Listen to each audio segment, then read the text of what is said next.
Sachal news network की videos में खुशामदीद। नाजरीन, वीडियो से मुतालिक अपनी कीमती राय का इजहार कमेंट बॉक्स में ज़रूर करें और चैनल को सब्सक्राइब करें।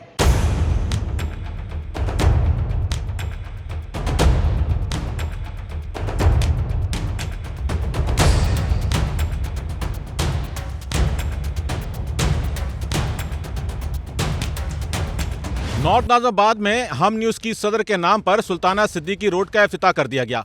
इफ्तिताह के मौके पर डिप्टी कमिश्नर जिला वस्ती ताहा सलीम, सुल्ताना सिद्दीकी, डॉक्टर सैफुर रहमान मौजूद थे। बुशरा अंसारी, रुबीना अशरफ, अहमद शाह, फरहान ईसा, SSP जीशान सिद्दीकी भी मौजूद थे। टाउन चेयरमैन आतिफ अली खान, मुख्तलिफ अदाकाराओं और शख्सियात ने इस प्रोग्राम में शिरकत की। डॉन न्यूज के ऑनर हमीद हारून और तारिक मुस्तफ़ा की भी खुसूसी शिरकत। मोमना एंड दरेट फाउंडेशन के सरबरा दुरैत कुरैशी और शुनैद कुरैशी ने भी शिरकत की। शुनैद कुरैशी ने इस मौके पर कहा कि मेरी वालदा की खिदमात के एतराफ में सड़क का नाम रखा, इस पर शुक्रिया अदा करता हूँ। हम जब भी जिला वस्ती आते हैं तो यहाँ कोई ना कोई नया काम हो रहा होता है। डिप्टी कमिश्नर ताहा सलीम ने कहा कि सुल्ताना सिद्दीकी साहिबा इस मुल्क का फख्र हैं, उनसे बहुत कुछ सीखा जा सकता है। SSP सेंट्रल जीशान सिद्दीकी ने सुल्ताना सिद्दीकी को शील्ड भी पेश की।